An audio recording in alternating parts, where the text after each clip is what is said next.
যে মনে করেন একজন আলেমের কাছে গেলে উনি কোরআন হাদিস পড়ছে, ওই হিসাবে কোরআন পড়বো, দোয়া পড়বো, হ্যাঁ, এরকম দুরূদ শরীফ পড়বো, পড়া বাবার নামে দাদার নামে কবরে রুহানি করব, এরকম ধারণা থাকে। লা ইলাহা ইল্লা আনতা সুবহানাকা ইন্নী কুনতু মিনাজ জালিমিন। আপনি কি এই আয়াতটা বা এই আয়াতের অর্থ জানেন? না, অর্থ জানি না।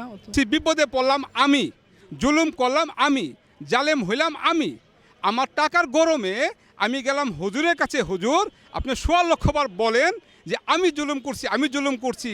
হুজুর ১৬ লক্ষবার এটাই বললো, তো আমি যে টাকা দিলাম হুজুর আমার কথা তো একবারও বললো না। আসসালামু আলাইকুম রহমতুল্লাহ। ওয়ালাইকুম সালাম রহমতুল্লাহ। আপনি ভালো আছেন? জি আলহামদুলিল্লাহ। পড়ালেখা করতেছেন? কিসে? নাহমিরে। আলহামদুলিল্লাহ। আপনার প্রতি আমাদের একটা প্রশ্ন, আমাদের জিজ্ঞাসা, আমরা আজকে বিব্রত বোধ করি ইসলামিক কিছু বিষয়ে। প্রথমত হচ্ছে আমরা ইদানিং দেখি, আমাদের মনে হয় দেশের ধর্ম দুই রকম হয়ে গেল। একটা হচ্ছে কাউকে কিছু বললেই সে বলে এতদিন ধরে করে আসছি, আব্বাই করছে, চাচাই করছে, বড় হুজুর করছে, ছোটো হুজুর করছে, কেউ কিছু বোঝে না। আবার কেউ বলে না এটা চলবে না, আমরা ওটাই করব যেটা কোরআনে আছে, হাদিসে আছে, রেফারেন্স ভিত্তিক। এখন আজকে দেখি দাওয়াতও দুই রকম হচ্ছে। কেউ দাওয়াত দিচ্ছে আব্বা চাচা যেটা করছে ওটাই করতে হবে, কেউ বলতেছে না যেটা কোরআন হাদিসে আছে দলিল ভিত্তিক করব, এবং তারা দলিল ভিত্তিকই করার জন্য আহ্বান করতেছে। আপনার কাছে কোনটা বেশি পরিষ্কার মনে হয়? কোরআন ও হাদিসের দলিল ভিত্তিক যেটা, ওইটা আমাদের জন্য মানা অবশ্যই, কারণ বাবা করছে দাদা করছে ওইটা কোনো দলিল না। দলিল হচ্ছে কোরআন ও হাদিস। কোরআন হাদিস যেটা বলে ওইটা আমাদের জন্য মানা আবশ্যকীয়। আলহামদুলিল্লাহ, খুব ভালো লাগলো আপনার সাথে কথা বলে। আর নেক্সট প্রশ্ন হচ্ছে আপনার প্রতি, আমরা আজকে দেখি যে আমাদের আমলগুলি, অনেক আমল বিভ্রান্তে জড়ানো। এই আমলের পিছনে না আছে কোনো যুক্তি, না আছে কোনো দলিল। যুক্তি শুধু একটা, কি আব্বাই করছে, চাচাই করছে, দাদাই করছে, এত বছর ধরে করে আসছি, এটাই। এমন কিছু আমল আছে যেটা কোনো ভিত্তিই নাই, যেটা কোনো লিখনির মাধ্যমে কোনো ভিত্তি নাই, শুধু হাওয়ায় চলছে, আছে না? এখন আপনার কাছে প্রশ্ন হচ্ছে আমরা কি আমাদের ব্যক্তিগত আমলগুলিকে শুধরানোর জন্য চেষ্টা করতেছি? এই তো যে ভুলগুলা সংশোধন করার জন্য অনেকে মেহনত করতেছে, আলহামদুলিল্লাহ অনেকে সংশোধন হইতেছে। তো অনেকে মুসলমান আছে যারা মুসলমান, বাপ মুসলমান, দাদা মুসলমান, এইসব মুসলমান, তাদের ভিতরে ইসলামের যে হুকুমতগুলা পালন করার জন্য তাদের ভিতরে ফিকির নাই। এই ফিকিরটা করার জন্য আমাদের সমস্ত মুসলমানদের কর্তব্য। আল্লাহ রাসূল সাল্লাল্লাহু আলাইহি সাল্লাম হাদিসে বলছে, আনা খাতামান নবীন লা নবিয়্যা, যে আমি শেষ নবী, আমার পর আর কোনো নবী আসবে না। অর্থাৎ নবীওয়ালা কাজ ওলামায়ে কেরাম। আমাদের ওলামায়ে কেরামেরও দরকার বেশি বেশি পুরো উম্মতকে নিয়ে ফিকির করা, কারণ সমস্ত নবী রাসূলরা মাসুম ছিল, থাকা সত্ত্বেও তারা পুরো উম্মতি করছে, পুরো উম্মতের ফিকির করছে। যত ওই নবীওয়ালা দায়িত্ব ওলামায়ে কেরামকে দিয়ে গেছে, অর্থাৎ আমাদেরকে পুরো উম্মতের ফিকির হওয়া দরকার। আমাদের ব্যক্তিগতভাবে আমাদের আমলগুলি ঠিক করা দরকার, আছে না? অবশ্যই।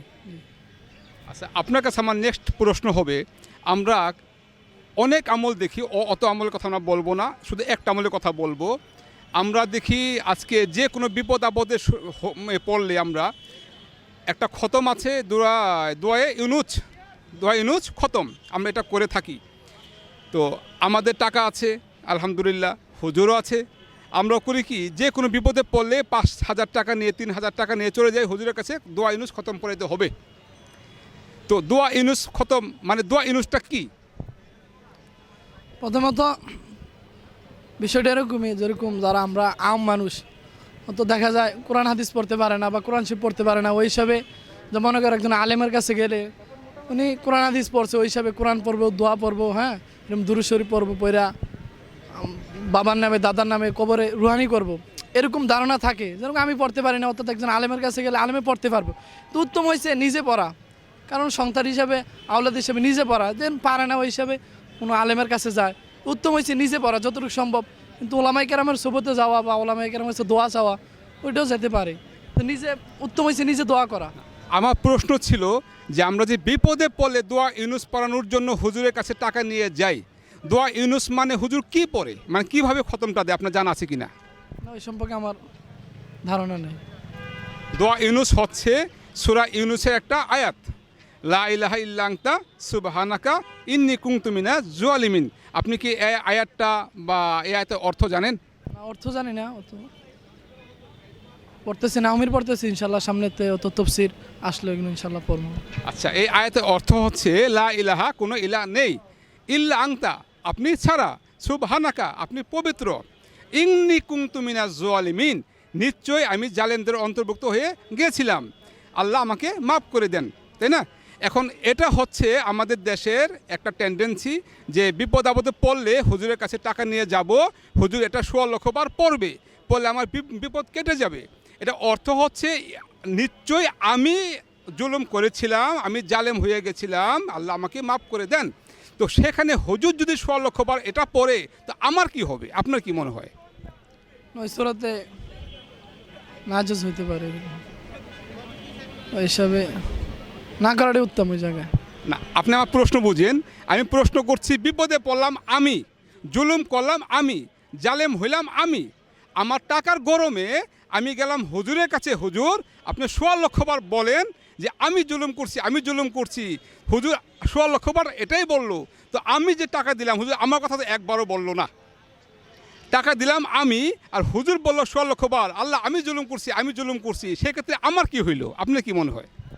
না, ওই জায়গায় বলা ঠিক হবে না, কারণ যে আমি জুলুম করছি, হ্যাঁ আমি অপরাধ করছি, আমি ক্ষমা চাইতে আল্লাহ তাআলার কাছে। তো একজন আমি অপরাধ করছি, একজন আলেমে আমার জন্য, তো আলেমে তো নিজে বলতেছে যে আমি ক্ষমা চাইতি, হ্যাঁ আমি করছি, আসলে এটা ঠিক না, ঠিক হচ্ছে না। এটা সাধারণ মানুষও যদি জানতো এটা ঠিক হচ্ছে না, সে নিজেই বুঝতে পারতো, কারোর কোনো আলেম ওলামা তাকে বোঝানো লাগতো না, তাই না? আমরা কোনো দিন এটার বুঝি নাই অর্থ কী, বুঝি নাই এটা কেন পড়ব, এটা কে পড়তে বলছে কিছুই বুঝি না। টাকা আছে, বিপদ আসছে, হুজুর আছে, সমস্যা কী?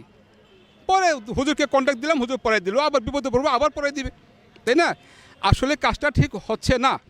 এখন এই বিষয়গুলি আমাদেরকে জানা জরুরি না? অবশ্যই প্রত্যেকটা মুসলমানের জানা আবশ্যক, জরুরি।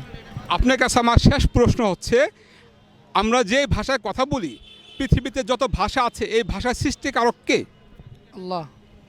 আল্লাহ কি সব ভাষা বুঝে? অবশ্যই। যদি আল্লাহ সব ভাষা বুঝে, তো আমরা যে কোনো বিপদে পড়লে 200 টাকা 500 টাকা নিয়ে দূর দিয়ে হুজুরের কাছে যাই, কারণটা কি? আপনার কি মনে হয়? বুঝলাম না বিষয়টা আসলে। আল্লাহ তাআলা পৃথিবীর সমস্ত ভাষার সৃষ্টিকর্তা, ওই আল্লাহ তো সব ভাষা বুঝে, তাই না? তো আমরা বিপদে পড়লে আপদে পড়লে আমরা দৌড় দিয়ে হুজুরের কাছে যাই, 200 টাকা নিয়ে, হুজুর দোয়া করে দেন। তো আমরা কি মনে করি আল্লাহ বাংলা বুঝে না, শুধু আরবি আল্লাহ বুঝে আর সব ভাষা আমরা বুঝি, আল্লাহ কোনো ভাষা বোঝে না শুধু আরবি ছাড়া? আপনার কি মনে হয়? না, এটা তো অবশ্যই আল্লাহ তাআলা সমস্ত ভাষা বুঝে, কিন্তু তো আমাদের সমাজে যে প্রচলন যেটা আছে যে আমরা নিজের দোয়া করতেছি, কিন্তু একজন আলেমের সুবতে যাইয়া বললাম হুজুর আমার জন্য একটু খাস করে দোয়া করবেন, অর্থাৎ আলেম বা মাওলানা সাহেব দিনদার মুত্তাকি, ওই হিসাবে আমার দোয়াটা কবুল হইতে পারে, আলেমের দোয়াটা কবুল হইতে পারে, ওই হিসাবে আমরা আলেমের সুবতে যাই আর কি। সেটা হচ্ছে দ্বিতীয় ধাপ। আপনি যেটা বললেন দ্বিতীয় ধাপ। প্রথমত আমি অন্যায় করেছি, আমার জন্য আমি কান্নাকাটি করব, আল্লাহর কাছে আমি মাপ চাবো, যে কোনো ভাষায় মাপ চাবো। আল্লাহ সব ভাষা বুঝে না? বুঝে। তো আমি মাপ চাওয়ার পরে আমার যখন মনে হবে যে আমার চেয়ে ভালো একটা লোক আছে, আমাদের হুজুর অথবা আমার চাচা, আমার নানা, আমি গিয়ে বলবো কি, ভাই চাচা হুজুর একটু দোয়া করেন, বড় বিপদে আছে। তো এটার জন্য কি টাকা লাগবে? আপনার কি মনে হয়? না না, এটা টাকা দরকার না, অবশ্যই সবসময় দোয়া করা, হ্যাঁ যে আমি তো দোয়া করতেছি প্রত্যেক অবস্থায় হাত তুলেও দোয়া করতে, এমন কোনো শর্ত না যে আমি বিপদে পড়ছি আল্লাহর কাছে দোয়া করো, আল্লাহ আমাকে কী করো, বিপদ থেকে উদ্ধার করো। অনেক সময় দেখা যায় বড় ধরনের বিপদ পড়লে বা কোন হুজুরের কাছে দোয়া চাইলাম, হ্যাঁ হুজুর দিনদার, হুজুর আমার জন্য একটু দোয়া করুন, একটু বিপদে আসি, ওই হিসাবে একটু দোয়া চাওয়া, ওইটাও যেতে পারেন। আমি যে দোয়া করতেছি ওই হিসাবে একজন আলেমের কাছে বলে, তো আলেম আল্লাহ তাআলা বলছে ইন্নামা ইয়াখশাল্লাহ মিন ইবাদিল উলামা, অবশ্যই আল্লাহ তাআলাকে ভয় করো উলামায়ে কেরাম, ওই হিসাবে যত আল্লাহ তাআলার সাথে সম্পর্ক উলামায়ে কেরামের বেশি, ওই হিসাবে একজন আলেমের দ্বারা যদি দোয়াটা করে হইতে পারে, ওইটাও কবুল হইতে পারে, এটা মাধ্যম আর কি। প্রথম কথা হচ্ছে সম্পর্ক তো আমারও কম না, আল্লাহর সাথে আমার সম্পর্ক কম না। অন্যায় আমি করছি, আমি আল্লাহর কাছে যেভাবে কান্নাকাটি করতে পারবো আবেগ দিয়ে, আমার হুজুরকে আবেগ দিয়ে করতে পারবে ভাই? পারবে না। তো আমি প্রথম আল্লাহর কাছে মাপ চাইতে হবে, মাপ চাবো, তারপরে হুজুরকে বলবো, চাচাকে বলবো, ভাইকে বলবো, ভাই একটু দোয়া করে দিন। সেক্ষেত্রে কোনো টাকারও বিষয় না, আর ওটাই আমার মূল বিষয় না। আমরা আসলে শুধু না বোঝার কারণেই আল্লাহর সাথে কথা বলি না, আল্লাহকে বোঝাই না। আমি বিপদে আছি, আল্লাহকে বোঝাইতে রাজি হই না। আমরা মনে করি আল্লাহ বাংলা বুঝবে না, শুধু আরবি বুঝবে, আর আরবি বোঝার জন্য হুজুর ছাড়া কোনো উপায় নাই। আমরা সেক্ষেত্রে করি কি, টাকা পয়সা না থাকলেও বউকে বলি, দেখো কোথায় কি আছে খুঁজো, 200 টাকা দাও, হুজুরের কাছে যাই, হুজুর দোয়া করে দিলে আমাদের বিপদটা কেটে যাবে। আসলে আমরা ভুলে আছি। তো আমরা ভুলে আছি, আল্লাহ যেন আমাদেরকে বোঝার তৌফিক দিক। আর খুব ভালো লাগলো আপনার সাথে কথা বলে। আপনার প্রোগ্রামটা কেমন লাগছে আমাদেরকে একটু বলেন। আর এই প্রোগ্রামটা এইভাবে করলে জাতির উপকার হবে কি না, সাধারণ মানুষের উপকার হবে কি না, আপনার কি মনে হয়? আর সেই সাথে আপনাকে দাওয়াত দিব, আপনিও সাধারণ মানুষের উপকার্থে আপনিও এইভাবে একজন লোককে যদি বুঝাইতে পারেন রে ভাই যে ইসলামে এটা ঠিক ওটা ভুল, আল্লাহ আপনাকে অনেক সওয়াব দিবে। এবং আপনার উক্তি কি, আপনার মন্তব্য কি আমাদের এই প্রোগ্রামের বিষয়ে জাতির জন্য কতটুকু কাজে আসতে পারে? আলহামদুলিল্লাহ, প্রোগ্রামটা খুব ভালো লাগছে। কারণ আনিল বিল মারুফ নাহি আনিল মুনকার, যে সৎ কাজের আদেশ করা, অসৎ কাজের নিষেধ করা, অর্থাৎ এটা একটা সৎ কাজের আদেশ। এটা যে কোনোভাবে হইতে পারে, এটা একটা দিনই দাওয়াত। হ্যাঁ, আল্লাহ রাসূল তো বলে গেছে, তোমরা সৎ কাজের আদেশ করো, অসৎ কাজের নিষেধ করো। তো এটা একটা অসৎ কাজেতে বিরত রাখা এবং সৎ কাজের আদেশ করা একটা দাওয়াত হইতেছে। আমাদের অনেক ভালো একটা উদ্যোগ। আল্লাহ তাআলা যেহেতু সবাইদেরকে করার তৌফিক দান করে। আমাদের পক্ষ থেকে আপনাদের একটা পুরস্কার, যদিও খুব ছোট, আসলে পুরস্কার তো পুরস্কারই, তাই না, অনেক বড়। আর সবচেয়ে বড় পুরস্কার দিবে আল্লাহ তাআলা। আমরা ওই আশায় আছি, ওই আশায় কাজ করতেছি, ইনশাল্লাহ কাজ করে যাব। তো আমাদের পুরস্কারটা নিয়ে আমরা আশা করব আপনি খুশি হবেন, সন্তোষ হবেন ইনশাল্লাহ।